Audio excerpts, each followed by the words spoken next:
तो नमस्कार साथियों, मेरा नाम है चंद्रलोक भारती और आप सभी का क्लास अगेन सबकी कक्षा में स्वागत है।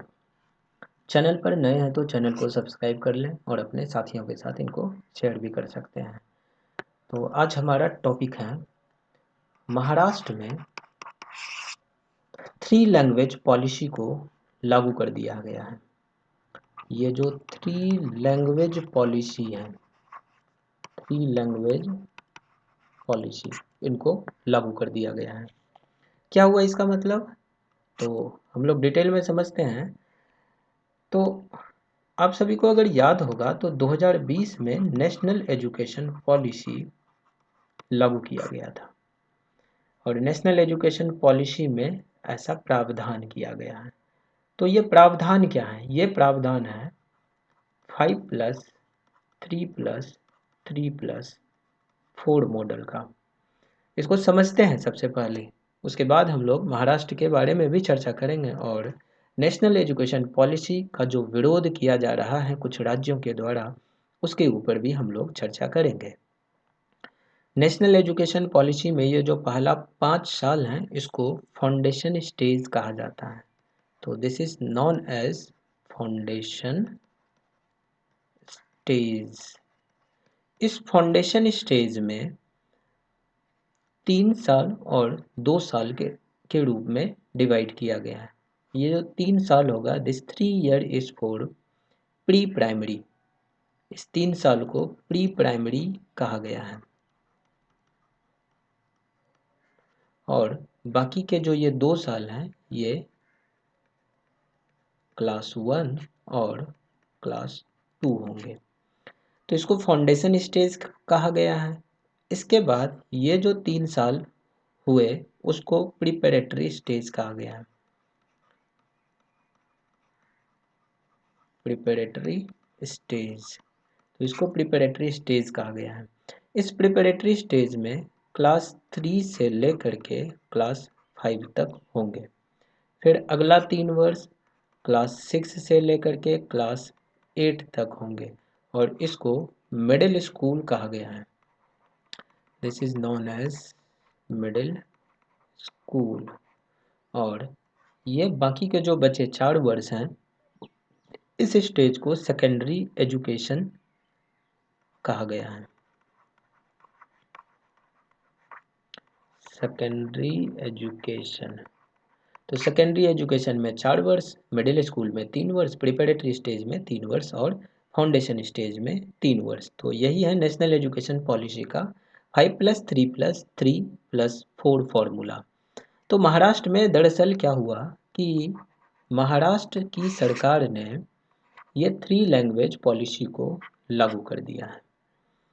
इसका मतलब क्या हुआ? इसका मतलब ये हुआ कि अब यहाँ पर क्लास 1 से लेकर के 5वीं तक के बच्चों के लिए हिंदी पढ़ना जरूरी कर दिया गया है।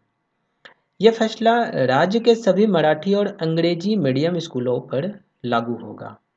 महाराष्ट्र में 1ली से लेकर के 5वीं तक के छात्रों को अब मराठी, इंग्लिश के अलावा हिंदी पढ़ना होगा। नेशनल एजुकेशन पॉलिसी 2020 के नए करिकुलम को ध्यान में रखते हुए महाराष्ट्र की सरकार ने इन क्लासेज में 3 भाषाओं की पॉलिसी को लागू किया है। राज्य के स्कूल एजुकेशन डिपार्टमेंट ने बुधवार को ये घोषणा करी थी और एजुकेशन डिपार्टमेंट ने ये कहा कि स्कूल एजुकेशन को लेकर के नेशनल एजुकेशन पॉलिसी 2020 के सुझावों को कई चरणों में लागू करने की योजना है और इसी के साथ जो स्कूल मराठी और अंग्रेजी से अलग कोई मीडियम फॉलो कर रहे हैं, तो वो पहले से ही 3 लैंग्वेज पॉलिसी को फॉलो कर रहे हैं। ऐसा इसलिए क्योंकि इन स्कूलों में अंग्रेजी और मराठी पढ़ाना अनिवार्य है और कम्युनिकेशन की भाषा तीसरी भाषा के रूप में यहाँ पे इस्तेमाल पहले से ही करा जा रहा है। तो इसी के साथ ही महाराष्ट्र में अब नेशनल एजुकेशन पॉलिसी का जो रिकमेंड किया गया 5+3+3+4 का फॉर्मूला है, उसको लागू कर दिया गया है और इसको इस फेज को, यानी कि इस नए स्ट्रक्चर के जो पहला फेज है, फर्स्ट फेज है, उसको नए एकेडमिक ईयर 2025 और 26 से लागू किया जा रहा है। यानी कि ये जो पहली क्लास से 5वीं क्लास तक नेशनल एजुकेशन पॉलिसी का 3 लैंग्वेज पॉलिसी है, 2025-26 सेशन में लागू किया जाएगा, यानी कि करेंट सेशन में इसको लागू किया जाएगा। 3 लैंग्वेज पॉलिसी भी फेज वाइज में ही लागू किया जाएगा। आने वाले एकेडमिक ईयर से राज्य के पहली के स्टूडेंट्स 3 भाषाएं पढ़ेंगे और करिकुलम के नए फ्रेमवर्क के अनुसार महाराष्ट्र स्टेट बोर्ड की टेक्स्ट बुक एनसीईआरटी के करिकुलम पर आधारित होंगी। हालांकि सोशल साइंस और लैंग्वेज की बुक्स में महाराष्ट्र का लोकल कॉन्टेक्स्ट जोड़ा जाएगा और इसी के हिसाब से पहली क्लास की टेक्स्ट बुक बाल भारती द्वारा पब्लिश की जाएंगी। बाल भारती दरअसल स्टेट का टेक्स्ट बुक ब्यूरो है।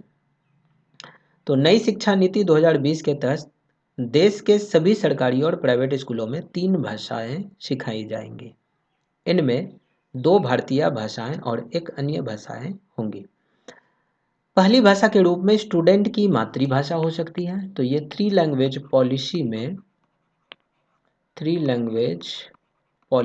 में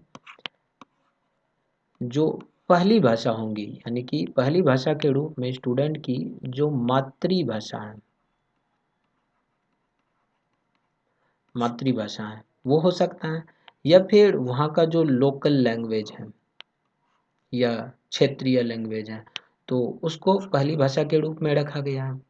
दूसरी भाषा के रूप में आमतौर पर हिंदी को रखा जाएगा, और नहीं तो जो स्टेट का सेकेंड लैंग्वेज है उनको रखा जाएगा।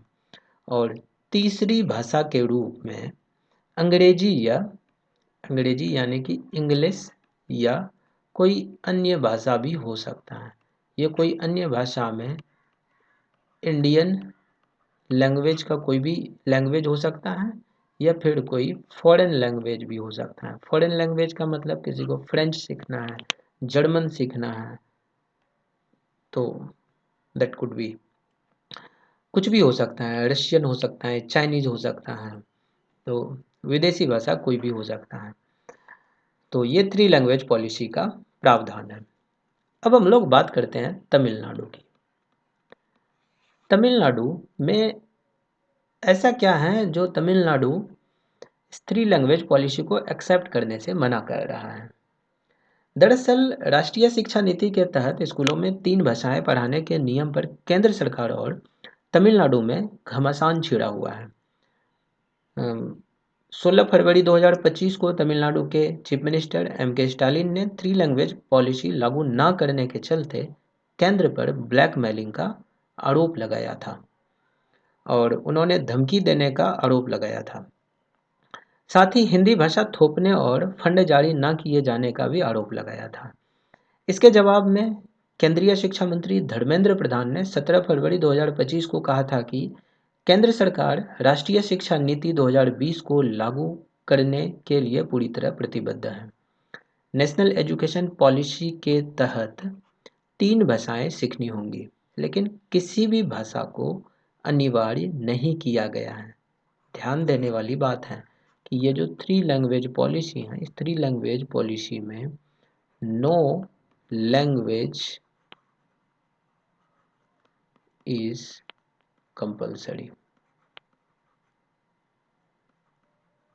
किसी भी भाषा को अनिवार्य नहीं किया गया है।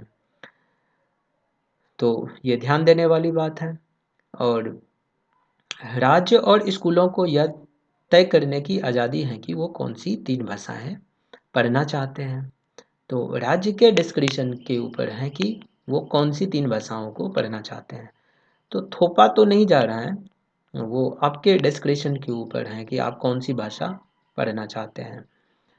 अब जो ये प्राइमरी क्लासेस हैं, प्राइमरी क्लासेस यानी कि यहाँ जो हम लोग फाउंडेशन स्टेज वाला देखें तो उसमें प्राइमरी क्लासेस में पढ़ाई मातृभाषा या स्थानीय भाषा में करने की सिफारिश की गई है। वहीं मिडिल क्लासेस में 3 भाषाओं को की पढ़ाई कराना अनिवार्य है, और गैर हिंदी भाषी राज्य में ये अंग्रेजी या एक आधुनिक भारतीय भाषा होंगी। और सेकेंडरी सेक्शन यानी 11वीं और 12वीं में स्कूल चाहे तो विदेशी भाषा भी विकल्प के तौर पर दे सकेंगे।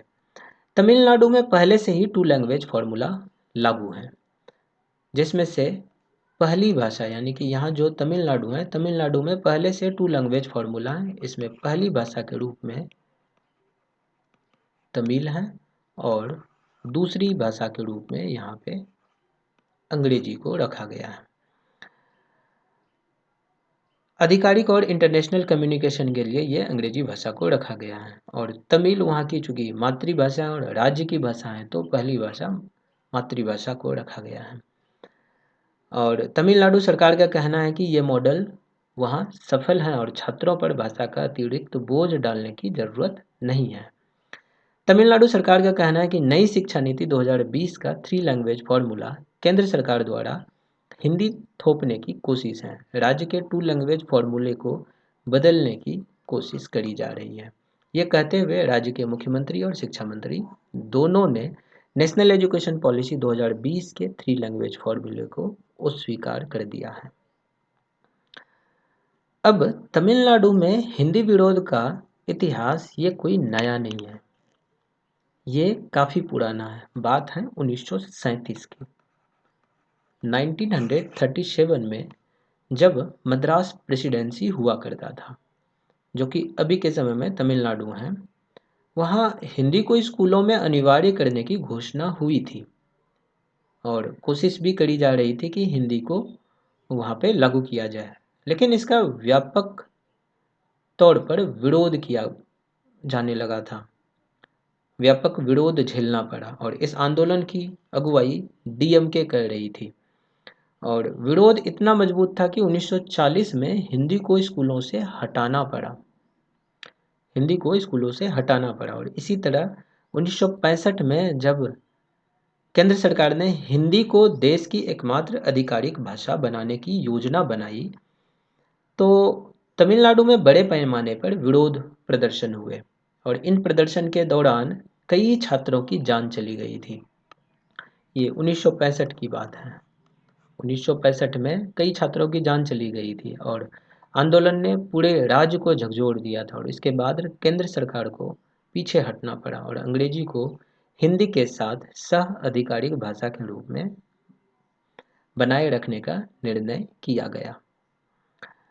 नई शिक्षा नीति 2020 को भारत सरकार ने 29 जुलाई 2020 को मंजूरी दी थी। ये 34 साल बाद भारत की शिक्षा नीति में एक बड़ा बदलाव है।